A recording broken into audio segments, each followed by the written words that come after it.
Hello everyone. I hope I'm audible to you. If I am, please drop a yes message in the chat box.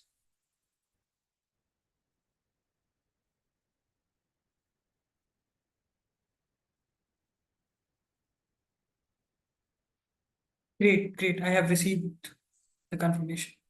Hi guys and welcome to today's extraordinary session on all about studying masters, MBA, PhD in the United States of America. So before we get started, I just wanted to give a quick brief about Galvanize, what we do. So Galvanize provide end-to-end personalized solution for students and working professionals who are aspiring to pursue a global degree abroad. We help with test preparations like SAT, TOEFL, GRE, IELTS. The next step, we help with the admissions process for bachelor's, master's, and doctorate degrees abroad. And then we also help with the pre-departure services like Forex, student insurance, education loan, and many more.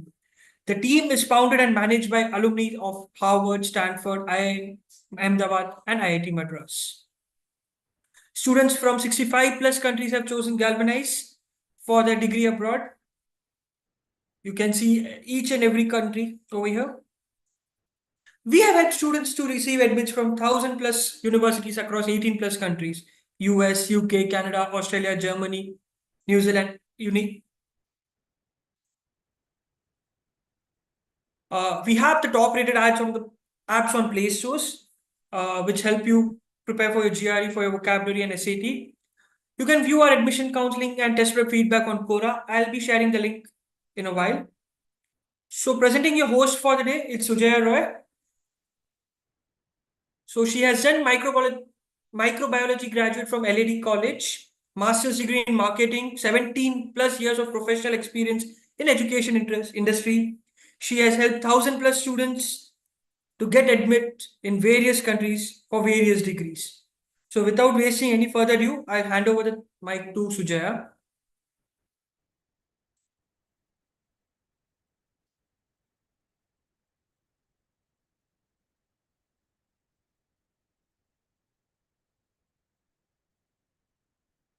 Hi everyone. Am I all visible to you? Okay. Okay, let us just get started. I welcome you all in this session today. So it's so nice to see all of you turning today. And without any further ado, let's just get started with the United Nations of America. I believe all of you all present over here are mainly looking out for USA as your study abroad destination. So let us just get started. Okay. Once we load in, we can get started. Okay. So the screen that you can see right now, it's basically showing the very popular states and cities of United States of America. So these universities or these programs basically are found in these major cities and states in America. So you can name any, states like Wisconsin, California, New York, Illinois, Kansas, Missouri, Texas. They have a perfect blend of both public university as well as the private university. Now, the most predominant question that we often, hear is why USA? Because whenever we want to study abroad, the first name that comes to us is the United States of America. Now, there are many reasons as to why should we choose USA as our study abroad destination. Some of the very important factors which are highlighted in the slides are: number one is highly reputed institutions. So you have, Ivy League universities, you name any, and that's present in the USA. All the QS ranked, the top institutions are there in USA.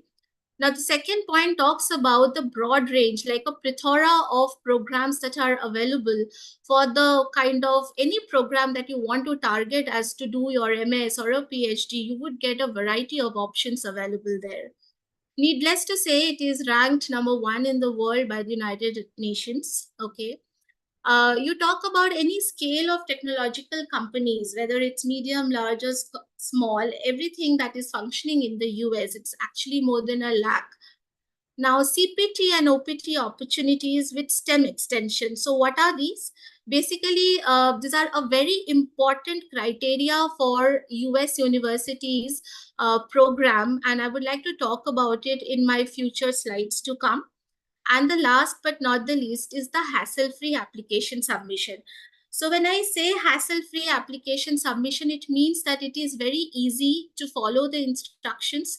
You can actually read through the instruction, you can understand it, and it's very simple to upload your applications for the US universities. Now let us understand the hierarchy of the education systems in the US. How does it generally happen? Now about the US education system, you can see it down that basically you start after your high school, that is after your 12th standard. You can directly go for a bachelor's degree for 4 years. Now there is a variation out here. Either you can do an associate degree under a community college for 2 years, and the rest of the 2 years, based on your performance, you can be promoted to any high-ranked university. But there is always an option to go for a direct bachelor's degree, that is the undergraduate degree, after your 12th standard. Then after that comes the master's degree. Master's degrees are generally for 2 years. Okay, any MS program you talk about in the field of engineering or any business related program, they are mainly for 2 years, and that happens under the master's degree. The other is the doctorate degree, that is a PhD degree, which we normally say so. And this is a normal duration would be around 3 to 5 years. And even if you want to scale up higher in order to pursue more interest in the research areas or in that teaching area, then the postdoctorate education is the highermost hierarchy in the system. Having understood the hierarchy, now see what are the degrees that we generally are offered by the USA universities. The first one is the associate degree. In my previous slide, I talked about like after your 12th standard, you can go for a 2 year of 2 year of studies over there. And then the rest of the 2 years, you can do it in the higher rank bachelor's degree university, or you can directly go for your bachelor's degree, which is also known as the undergraduate degree. And how it is different from the other, global destination, especially in India, like it is for 4 years. In India, the BTech is only for 4 years, but the BSc or a BCom generally comes for 3 years. But in US, even the Bachelor of Arts, Bachelors of Science is all for 4 years of program. Now coming to the master's degree, the master's degree, as I spoke, it is for 2 years. So any program like an MS in CAS, ECE, any engineering program you talk about, mechanical engineering or aerospace engineering, they would all be having a program which is for 2 years. Some management related programs like a business analytics or maybe an MEM program, that you may find it for a year or even a less, but that are very few in numbers. But mostly the college courses are for 2 years. And then the doctorate degree, as I already told you, known specifically as PhD, and that may range from 3 to 5 years. And that is how the degrees are basically specified in the US education system. Let us now understand the criteria for master's, PhD, and MBA program. Okay. Now, we'll take one by one so that it becomes clear for each one of you to understand. If some of you are only here for understanding the masters, you can, it will be easier for you than somebody who's here for PhD or MBA. Here we need to focus on the master's degree program.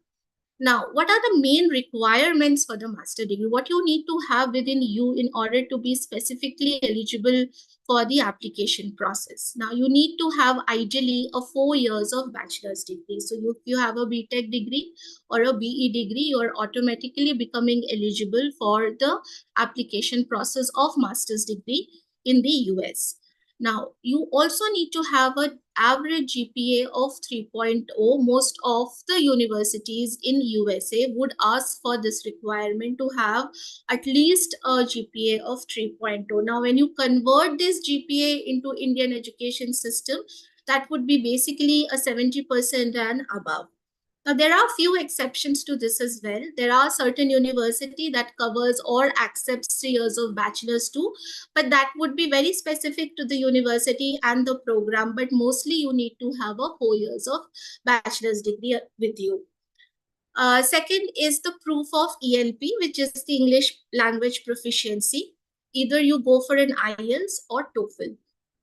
Most of the time, I've been asked whether you know, whether I should write an IELTS or I should go for TOEFL, then in that case, my 2 cents would be whatever that you are compatible with or comfortable with. There are many free mocks available in the website. You can try giving both.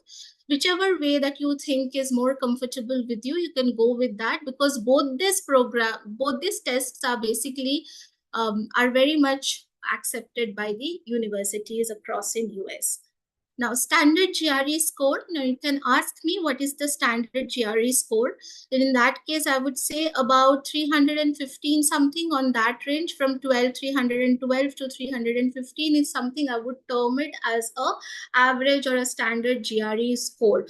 The more, the better. However, if you have this particular score, there are many options that would come under your kitty.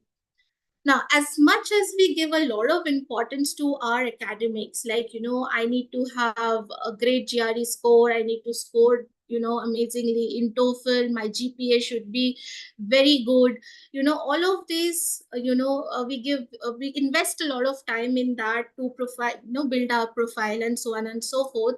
But also one has to keep in mind that all this thing needs to be weaved upon in a essay, which is known as the statement of purpose. If your accomplishments, if your achievements, if you are not being able to put forward in the writing skills, then I wouldn't really think that you would cross that line. So as much importance as you are giving to upscale your profile and doing good in GRE and IELTS or TOEFL, you have to invest the same amount of time to build up your SOP as well, because this is the only way the admission committee sitting out there are going to evaluate your entire application process. Okay, so this is very, very important that you invest a lot of time in doing a great job in writing an SOP, which is the statement of purpose, or in other language we call it as an essay.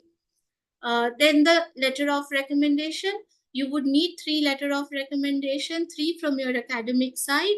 Okay, if you have, you need to identify the professors from your college who who have taught you, with whom you have a great rapport. Then this letter of recommendation is again going to be of a great use. And last but not the least is your resume. Now, these are the main requirements that we spoke about. Apart from having these requirements, you also need to have some additional aspects that are going to add weightage to your application. Now, what are they? That is a very relevant or internship projects that you can do. So for example, if you are an aspiring candidate who wish to go for MS in CS, computer science, with AI or machine learning as a specialization, then in your BTech, you need to have done a lot of related projects which would emphasize on the need of AI or ML. So relativity is very, very important to have that weightage in the application. If you have a good published research paper, is well and good for you. And apart from showcasing your academic achievements, if you have showcased, able to showcase your other forum, like the leadership activities, or you be a part of any NGO, the social activities, if you've organized a blood donation camp, all of that are also going to add a great weightage to your application. Now, as there is always an exception to every rule that we have, now here also we have an exception. Now, as in my previous slide, I spoke about having a 4 years of education in your bachelor's degree in order to apply for MS for 2 years. Here, you also can apply to US with having only 15 years of education, but that education has to be in India, which is NAC A accredited or AICTE UGC approved. Okay. Now, as much as importance that we give for our GRE, we have seen that a lot of universities have also waived off the GRE or GMAT. So you can even get a very good admissions to the universities without having the possible scores in hand. Again, with not very high-end TOEFL and IELTS score, also it is possible to get an admission to the US universities. Now, don't think that if this is the criteria, then we are not going to get a very high ranked universities. In your screen, you probably would see some of the very good ranked universities like Oregon State University, NJIT, UMBC, University of New Haven. So all these university, they accept 3 years of bachelor's degree. Again, we need to see which program that you want to apply to. Now that is more or less clear to you that what are the entry requirements for an MS. We also need to focus right now on the PhD program. You need to have a successful master's degree. That's number one. Now, number two is that you need to have an exceptional profile, because the beauty of US education system is that it allows you to directly apply for a PhD program just after your bachelor's degree. Okay, so if you have done an exceptional job in your undergraduation and you have been consistent with your academic profile all throughout, and you have proved the metal, you have all the chances to apply for a direct PhD and also get an admission right after the 16 year of your education. So that's an amazing thing, which is only possible in the US and not elsewhere in any part of the globe. Now, proof of English proficiency language, which is your IELTS or TOEFL, that is also an important standard GRE score. Now, how it is different from the MS requirement is, like for a PhD program, you need a GRE score, the main GRE score, but some universities may even want you to appear for a subject GRE score. So, for example, if you want to go for a PhD in astrophysics, there may be certain universities that would want you to go for a subject GRE like a physics, okay, to be able to evaluate your entire candidature. What is important for you over here to understand that apart from the statement of purpose, which is you have to invest a lot of time, as I have already been speaking about it, the other thing is the research statement. Now, what is a research statement? It is nothing but a summary of your research accomplishments, current work, or a future direction and potential of your work. So this is what you need to basically have it within you in order to apply for the PhD program. Again, the letter of recommendation, 3 letter of recommendation is again required, okay, from your academic side, and 3 should be from your professors who have taught you, and the resume. What are going to be the additional aspect that add weightage to your application is the academic or research or the internship projects. Again, a very relevant project, relevant research is very important in this aspect. The other very important factor is going to be your publication. If you have published any paper under your name or have co-authored it along with your professor or along with your any colleagues, then that is going to be an excellent feature for your PhD application, and that's really going to add a lot of weightage to the PhD program. Now, let us focus on the MBA program. Now, you need to either have a successful bachelor's degree or mostly the master's degree in order to apply for an MBA program. Okay, ideally, you need to have a 4 years of bachelor's degree in a relevant field with a GPA of 3.2. Okay, now again, there are exceptions. There are universities which accepts 3 years of bachelor's too. Now, what is again different from both MS and PhD is the work experience. You need to have at least or an average of 3 years of professional work experience in order to get qualify or be eligible to apply for any MBA program across in US. Well, there are exceptions to this as well. There have been few topmost universities like Yale or University of Pennsylvania, UPenn. They do not require work experience, but 90% of the time, all the universities would want you to have an average of 3 years of work experience. That is important for you to have. Now, either you can go for a GRE or GMAT. Again, you can either write IELTS or TOEFL based upon your compatibility or comfortable zone. Again, the difference from MS and PhD application is the involvement of the essay. In MS, you saw only one SOP or sometimes a two SOP, like, personal history or diversity statement that is required. In PhD, you have seen that, an SOP is required. Along with that, a research statement is also required. But in MBA, you need at least 2 to 3 essays, okay, which are basically based on the subjective related essays, or situational driven, or an ideologies related essays, or you need to be very, very creative in writing those. Again, a 3 letter of recommendation here, because most of you would be applying after having at least 3 years of work experience. In that case, 2 from your academic side and 1 is mandatory to have it from your workplace. So any person who you are going to report to, okay, you can get the recommendation from them, along with the 2 professors who have taught you in your undergraduate or bachelor's degree. The other important factor is that you need to really have a great or a very strong resume in order to put forward your candidature as an MBA aspiring candidate. What are the additional aspects other than the main requirements is, of course, the managerial level of work experience. Okay. Any extracurricular activities to showcase that, you have all within you, okay, all the activities that you can put forward, whether in sports, arts, or any NGO. The other important thing is the startup initiatives. It is very important that you have the startup initiatives. If you have ever run a company, if you have scaled up your company to a different level, it is definitely going to push your application, and you can definitely think of getting an admit to the top-notch universities.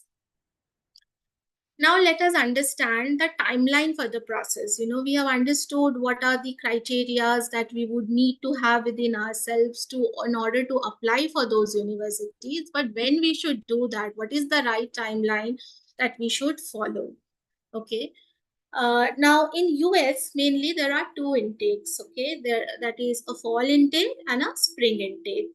Now, fall intake generally starts from September or October onwards.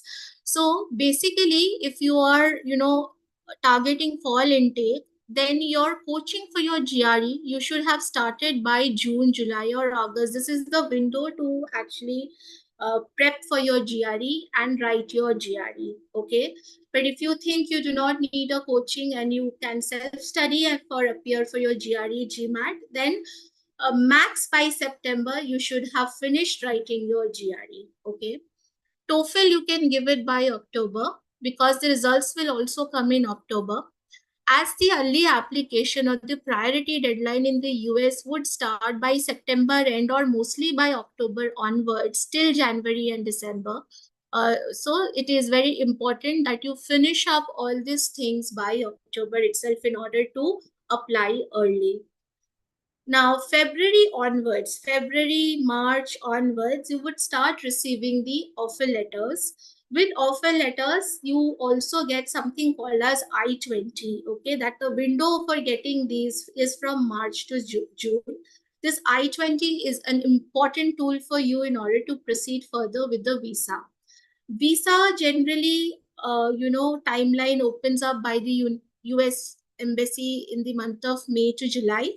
And you can definitely fly to US by mid of August. So this is the time schedule that we follow for the fall intake.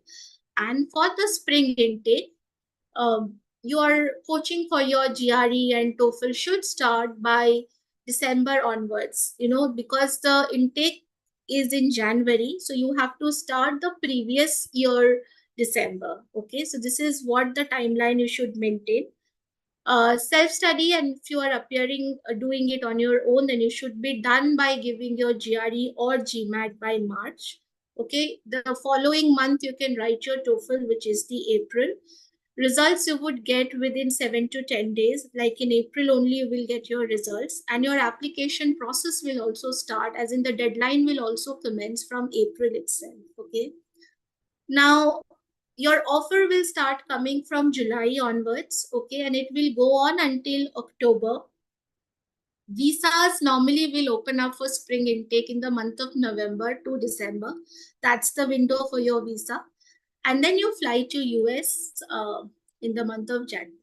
So this is the timeline or the time schedule that we generally follow for both fall and spring intake. Now let us also understand. I believe that all of you all over here are from different walks of, of your life. Somebody must be in your second year, somebody must be in your third year, fourth year, and so on and so forth. But some of you, if you happen to be here, who are from the first year of student, you can, and if you are determined to do your MS abroad or a PhD abroad, so this is the timeline which you should stick to. Now, first year, what you can do is, because it's a little early for you, but you can still, prepare peacefully for your GRE for 30 minutes a day. I think that should be sufficient for you in your first year to just get started with it. Now, in second year, you can take a GRE and get done with it.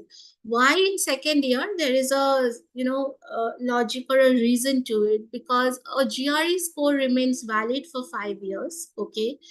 And if you do well and good, it will remain valid for 5 years. So even after your fourth year, if you want to apply to the universities, you can go ahead with the same GRE score. But in case if you do not do according to what you want to do or according to your potential, then in that case, you have all the time to critically analyze yourself as where did you go wrong, where did you falter, and then accordingly you take it up. Okay. And you can reattempt your GRE as well. So it's important that you give GRE early in order to self-analyze and to get prepared accordingly. Third year is build your profile, because you need to, as I have been mentioning about doing a relevant project. So it is important that you delve yourself into doing some, related projects which are important for your program that you intend to do in future. Okay. Invest a lot of time in SOP, then you should start your SOP at least by drafting by the third year. Okay. Because this is how you will develop, or you will be able to, come up with the final draft in some of in few months from that time. And in the fourth year, if you want to do a paper publications, you can do that. You can finalize your SOP. You can give your IELTS, TOEFL, collate all the documents like transcripts, because September is the priority deadline for the top schools. Okay. So that you can apply by that time. Okay. And January, December is the regular deadline. Now, US has basically two deadlines. Okay. One is the priority deadline and one is the regular deadline. The priority deadlines happens earlier than the regular deadline. That enables you to be eligible for the scholarship. So it's important to stick to the priority deadline if you want yourself to be, funded by the university. So September, October is what you need to look out for. Okay. In your profile building, you should aim for at least 3 summer internships, because you would have a lot of time in hand. You can actually invest a lot of time in upscaling your profile. Okay. 3 internships, out of which 2 should be relevant to the area of specialization. And you should also aim for having at least 1 paper publication, because that is really going to push your application, over the cross line. Now, if you happen to be in your second year, then again, as I said, that you can take from the second year onwards by giving a GRE, get done with it, Then third year, again, build your profile, do relevant projects. Fourth year, again, the same thing that I spoke in the first year slide, as that you need to give your IELTS, transcripts, collate documents, complete SOP, LORs, everything. Now, if you're a third year student, then you need to also prepare your GRE, your summer internship, your SOP, everything by the third year. So you're realizing that every, year that is passing by, the task on your plate is increasing. Okay. So if you would have started on earlier, you would have had an easy way out, even though it is a right time for you to get started. You just have to take, strategically timeline, frame everything and get started with preparing for GRE, summer internship, SOP, draft, so on and so forth. And then if you are a fourth year student, then you need to focus on your internship. Again, write GRE, TOEFL, finalize your SOP by September because the priority deadline would be there. And the regular deadlines would be sometime in December, January. The same thing, like a fall 25 timeline. If I would like to make it a little easier for you to understand, is that now let us, see backwards. That would probably give you an idea as to how do you want to basically strategize the entire thing for your upcoming, deadlines. Now, as I have been telling you that your decisions would generally come by Feb or March, the admission decision. That means that you have to submit your application before that, right? So the window to submit your application would be from September or October till January. Okay. In order to submit your application by September to January, that window, you need to have collated all your documents by September. So the window to start working for your SOP, LOR, and essay should be from now on until August or September first, second week. You should be able to finalize all of it by that point of time. Okay. Before that, you also have to give your TOEFL and GRE. So you need to get done with your GRE latest by August. Okay. So that, you have all the time to do the rest of the procedure. And of course, the profile building will you need to do beforehand in order to upscale or upskill your candidature. Now, let us now focus on the documents that you would be needing for your applications or the post-application process. Okay. Now, I have divided this into two parts. One is your academic part and the other one is your visa part. So the documents that you would need for your application, which will come under your academic part. So the number one is the transcripts. So what are transcripts? That are nothing but your marks cards or mark sheets that should be consolidated for all the semester. You should at least have 6 semester mark sheets with you in order to apply for the US programs. Now, you should also include your GRE and TOEFL score. You should have your resume, SOP, LOR, research statement. I already spoke about. If you're a PhD candidate, you need to also have a research statement. You need to also, upload all this in the online application form. And a very, very, very few universities will actually ask for a financial document. Okay. So what are financial documents? These are nothing but a 6 months bank statement. Okay. Now, the same thing, financial 6 months bank statement. Now look into that visa aspect. What all documents that we would be needing for our visa? Now, number one is the passport. Of course, you would need to have your valid passport. There is something called as a service payment confirmation that would come to you once you start with your visa. Okay. Then the visa appointment. Okay. The visa appointment you need to have. Then the confirmation email letter that you will get after you have booked your visa. Then I-20 and then the acceptance letter. Okay. Now, here the financial documents is a little different from the academic part. So what are they? They are basically the bank statement that should cover your 1 year of 1 year of expenses in both in your living department as well as in your tuition fee. So your bank statement should have enough amount in order to cover the expenses for your living as well as your tuition fees. Okay. Affidavit of support is a letter that you would need to take it if other than you, if someone is sponsoring your education. So for example, in most of the cases it has to be your parents. Then in that case you have to have a affidavit of support. Okay, you also need to have a IT for 3 years duly filed. Okay, the proof of IT returns. Now, chartered accountant statement or a CA statement are basically um, a statement that you would need in case if your bank statement isn't sufficient enough to prove that you have the amount available to take care of your tuition and living expenses. So in that case, your CA or a chartered accountant would do an evaluation of your assets, of your gold, of other, properties, and they will make a certificate that you have the enough assets which can be liquefied as and when it's needed. In case if it is a loan, okay, then in case if it is through loan, then you also need a loan sanction letter. So these are basically your financial documents that you would need.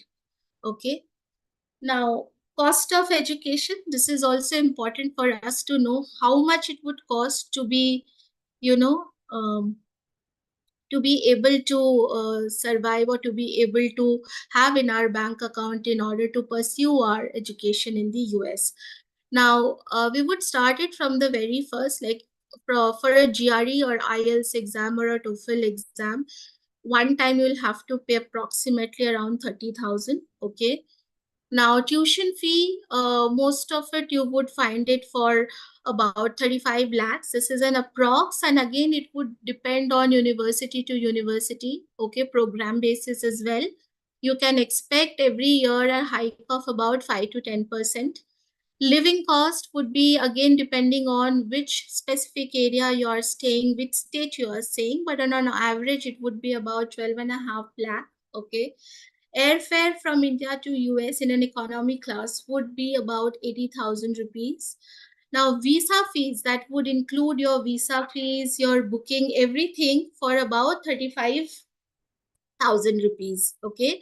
So, in total, the approximate valuation that would come to is 50 lakhs. Okay. For a year. Now, what are the financial aids that are available for you from the US universities that you can avail while you want to study over there? Now, these are some forms of tuition fee waivers, which are research assistantship, teaching assistantship, or the graduate assistantship. Okay. Now, what are these are basically university discretion. Based on your candidature, the university will decide whether you would be awarded with either or. Okay. You can also take a part-time job on campus. Okay. Now, these are the career opportunities while you will be on an F1 visa, because you will be given an F1 visa while you will be going to study over there. Now, what are the opportunities that you can avail? One is the on-campus employment, and other is the off-campus employment. So what are the on-campus employment? That are basically that you can work on campus for 20 hours per week. Okay, and if you are not coming to India during your holidays, okay, or in any stretch of holidays, you can take this thing up to 40 hours per week. Okay, so this is going to be your on-campus employment. In what position you can take up these employments are, I spoke about all the tuition waivers, like you can do a teaching assistantship or a research assistantship, fellowship. You can work as an event coordinator. You can work as a laboratory assistant in a food department. So all of this you can take it up as an on-campus employment. Now, remember in the very first slide, I spoke about the curriculum, the CPT or the OPT thing. So what are the CPT and what are the OPT thing? Now, again, it is a very important aspect of US university that most of the programs will offer you CPT, which is a curricular practical training. In order to avail that CPT, you should have completed at least 9 months in a lawful status and should be on currently F1 status. So when you go to study in US, if you would have completed 9 months of academics over there, you can apply for a CPT. Okay. This CPT can be a full time. Okay. Full time is 20 hours per week, okay, more than 20 hours per week, or if you're going for a part-time CPT, it has to be either 20 hours or less than 20 hours a week. Now, either you can apply for a CPT if your program allows you to, take that. But if your program also allows you to go for an OPT, in that case, you need to have lawfully enrolled yourself in at least and spend at least one full academic year in the US. Okay. In CPT, you should have done 9 years, and in OPT, you should have at least one full academic year. Okay. Now, based on the program, you would get 12 months to 36 months of OPT available. Okay. Now, for example, if your program comes under STEM, okay, so what is a STEM? STEM is basically a degree which is under science, technology, engineering, and mathematics. So, if your program comes under this particular genre, you can actually, go for an OPT wherein you can ask your extension from 12 months to 36 months in the US after your studies. Okay. After you have completed 36 months in the US in an F1 visa, then based on your performances, your employer can sponsor you H1B visa, which you can get converted into work visa. Okay. But in case if you are doing a management studies, this 36 months will be reduced to 12 months. Okay. So this has come to amendment from 2008 onwards. So imagine you go to US to do your 2 years of program, another 3 years you can, stay in US to, get your job, to do your employment, and then the same F1 visa can be upgraded to H1B visa by the employer sponsor. Okay. Now, these are the top MNCs headquarters in the US. Now, all stalwarts companies are present. You can see, this is the benefit of working in the US, because you may get absorbed to one of those amazing, amazing companies present out there. So you name any, like a P&G, Procter and Gamble, you have Apple, Google, Amazon, Microsoft, you name any, and it's the headquarters are present in the US. So network is also an important aspect, and you can get yourself absorbed in one of those dynamic companies. Now, how Galvanize is going to help you in order to achieve your dream is, like, we are going to basically give you a very personalized counseling, the entire program to you. So once you onboard with us, as in once you get enrolled yourself in Galvanize, we are going to do the profile evaluation call. Okay, that is very important. So we understand the profile of a student. Then we recommend the student what they should do in order to upscale their profile if there is a need. Okay. And then based on the entire academic journey, or entire academic graph, their test scores and everything, their work experience, if any, we are going to then give them the short list of the universities, which is going to be very, very specific to the student and the profile that they have. Okay. Now the universities will be having a lot of combination, which would be ambitious, practical, and in safe category.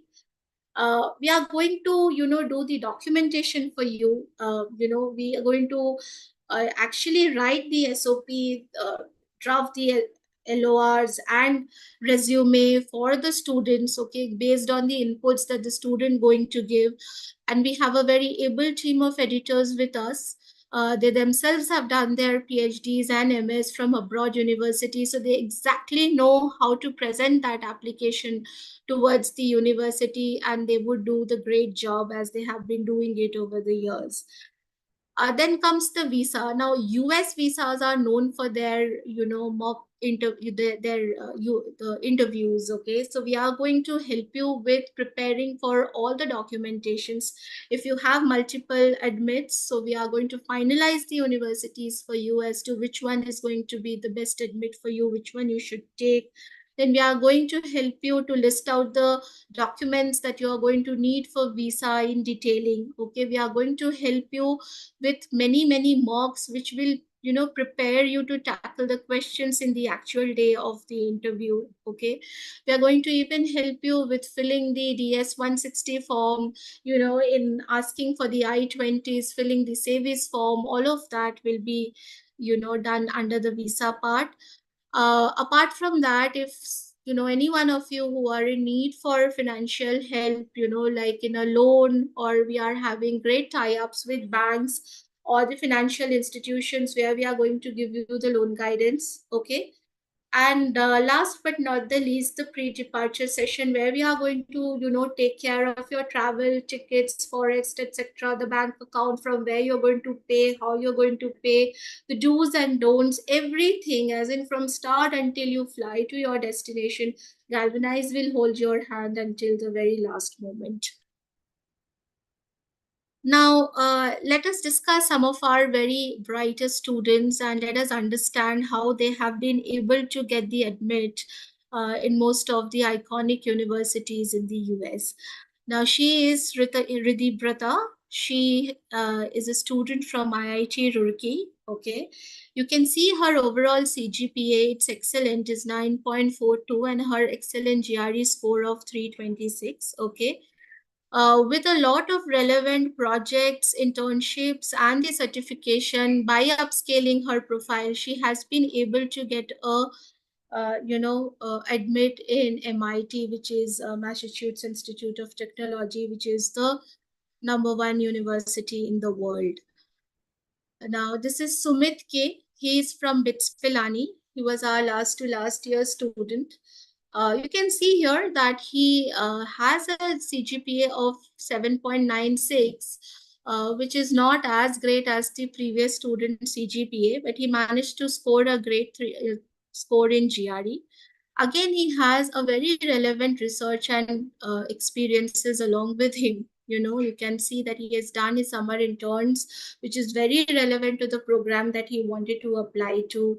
Then his research intern, he has done it from IIT Bombay. Okay, he's done many projects related to the program targeted, and he's been able to get an outstanding admit in University of Pennsylvania, which is again an Ivy League school.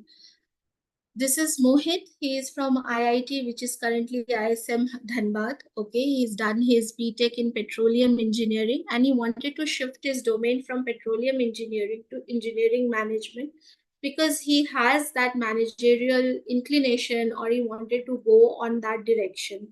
So to get that, he has developed his profile and has worked into again a very relative projects, wherein he has worked in the related field. He has done his summer internships in Greater Nile Petroleum Operating Company in operations management. He has done that. You can see that he does not have a very great GRE score, but he managed to balance it out with a great, research or in extracurricular activities. So a holistic approach is what is needed. It does not matter if you did not do well in a GRE, but you have, if the other departments where you have excelled yourself, that is going to balance out everything. So one thing to balance out, one thing you have to outclass the other thing. So holistic approach is very, very important. She Shweta from Bangalore, basically from RV College of Engineering. She's our last year student, and she managed to brag and admit in Cornell University. She has been, working for almost 2 years. She has done her research, experience in ISRO. Okay, and she has done a very related projects as well, and has a managerial inclination again. So she's chosen MS in engineering management. Her GRE score was again a very average 310, but she managed to outclass this with the kind of research, with the kind of extracurricular activities, with the overall CGPA and great TOEFL score. Now this is Harini. She's from Triple IT Design and Manufacturing. Okay, you can see her CGPA is 9.61. She has a great GRE score of 331 with a TOEFL score and 112.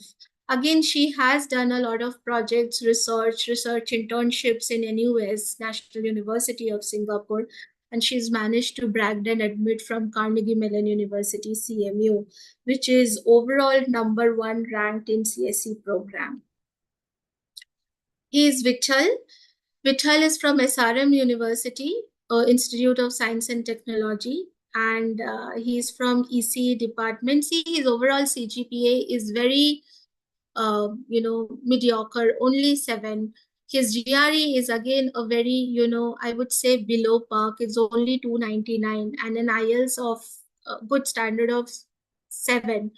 But again, he has balanced it out with lot of certification courses in data sciences, in, virtual reality, because that is what is going to take his application to the, because he would be competing with so many eligible candidates that you need to balance out. So if you have one department less, try to balance it out by doing, a great number of research activities. By doing, if you are research heavy as a candidate, you can definitely apply to the top universities even without having a great GRE score. So the main idea of discussing this show in the entire case study is to showcase as not only that you would need a great GRE or IELTS score, you can even get a great admit from the top universities like NYU, like Carnegie Mellon, if you have holistic approach towards your application.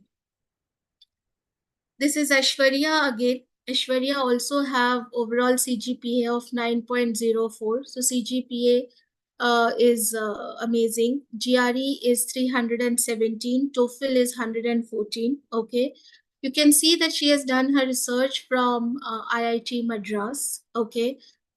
She has done her, again, another research from companies like Saimira Farm Private Limited, okay, some other institutions in Chennai research where she's done her interns. So all of this has led to admit in John Hopkins University in MS in Biotechnology, okay, which is again one of the very top ranked university in the world. So with this, I come to an end of my session. I hope you understood and have got an understanding of US application process. Thank you all. Thanks. I'm open to all your questions. Thanks, Sujaya. That was a really good session. So before we move on to the next part, I would give a break of 2 minutes to Sujaya. Until then, I request everyone to post your questions in the chat box so she can start taking it. Up next, Galvanize Global Education assistance for your study abroad journey. So Galvanize brand built by our popular products and services, like we have top ranked mobile apps for GRE, SAT and vocabulary preparation from 195 plus countries, 1 million plus global downloads. We help with GRE, TOEFL, IELTS and SAT preparation. Customers from 65 plus countries have chosen Galvanize. And then we also help with their undergrad, master's, doctorate and M.B.A admissions abroad. So here you can see some perks and advantages of our test prep courses.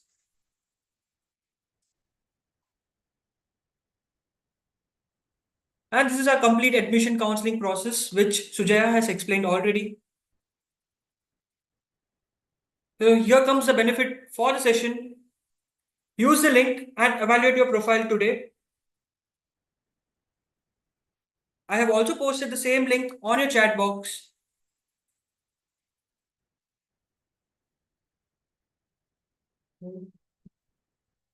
So I'll pause my screen over here. Sujaya, can you hear me? Yes, I can, Sai. So there are a couple of questions. One from Aditya Singh. He wants to know what are the good universities for AI in US. Uh, in the AI section, there are not many universities that would offer you MS in AI, particularly in US. Okay. But you can go for MS in CS, which is in specialization in AI, which is more curriculum heavy on artificial intelligence or machine learning.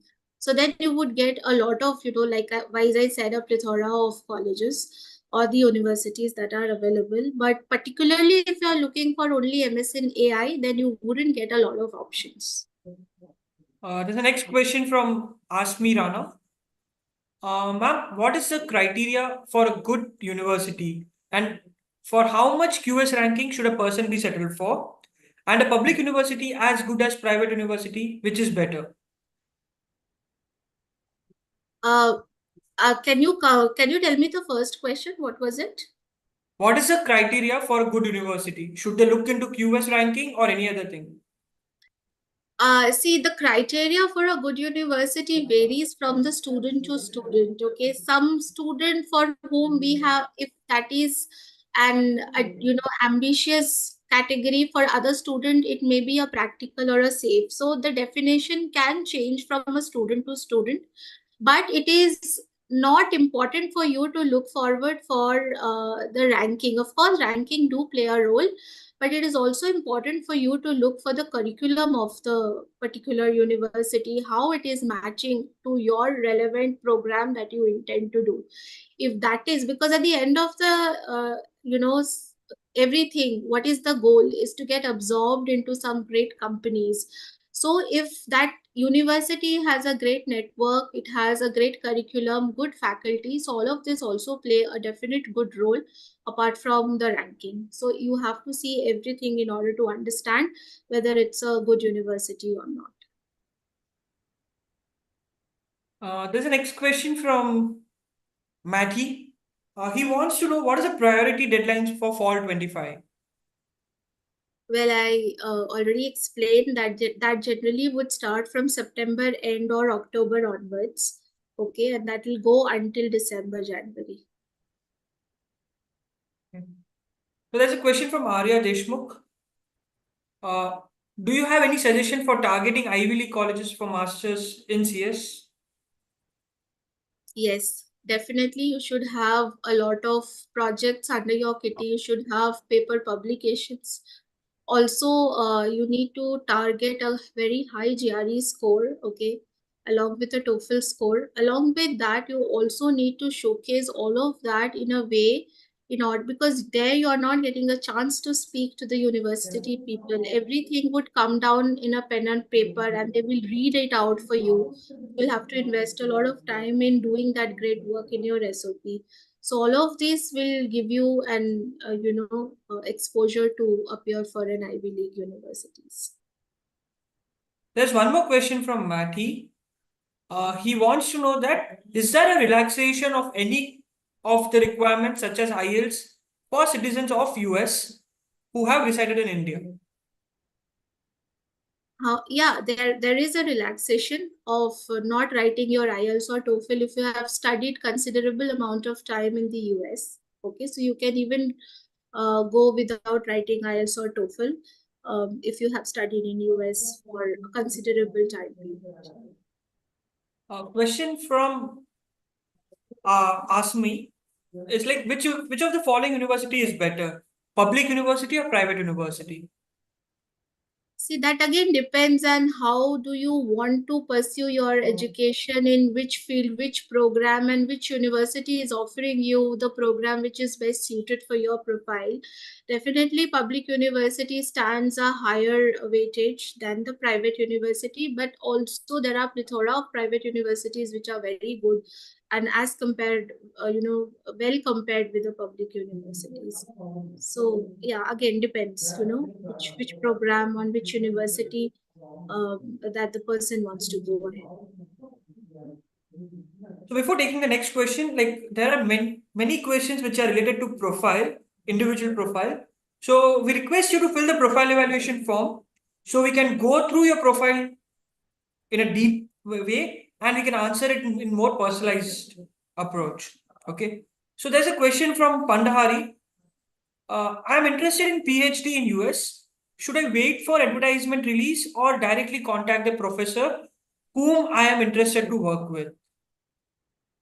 You can float your candidature to the professors out there who you find, are matching your relevant project or PhD project that you intend to do. But in US, it is not a mandatory requirement to get a professor's approval for applications. So, but it's recommended that you can do it in order to get an understanding, whether you can apply for that university or not. So, in my opinion, you should definitely reach out to the professor and get the understanding of your profile. Any more questions, guys?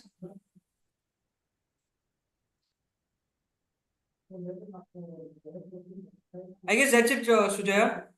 Okay. Okay. Thanks, guys. So there's a question from Vishal. Sorry. I want to pursue MBA immediately after graduation. Does internship help instead of work experience? Well, as I have explained that for an MBA, you need to have at least 3 years of managerial experience, and that is a full-time experience. Internship does not count under the full-time experience. But then there are few exceptions, like a very top niche colleges like Yale or UPenn, which often allows you to apply without even having a work experience. But the competition would be too high end, because you can understand, if it is that Ivy League colleges, then you can understand the kind of student who are, going to apply. So you have to have that, metal within you in order to compete with them. But in most of the US universities would definitely recommend you to have at least 3 years of managerial experience, and internship wouldn't count under it. There's a question from Arya Deshmukh. Is there anything a person can do to set his profile apart from other applicants while applying to Ivy League colleges? Yes. Apart from having the main requirements, you please focus on the additional aspects of, or the additional weightage of the applications. For example, um, you invest your time in doing related profiles, related research internships, involve yourself in doing a lot of certification courses, basically upscale your profile. Okay, you involve yourself with other than academic thing to other activities where you can showcase your leadership, your social inclinations. So these are also going to add on to the applications. All of these are going to add a great value to your applications.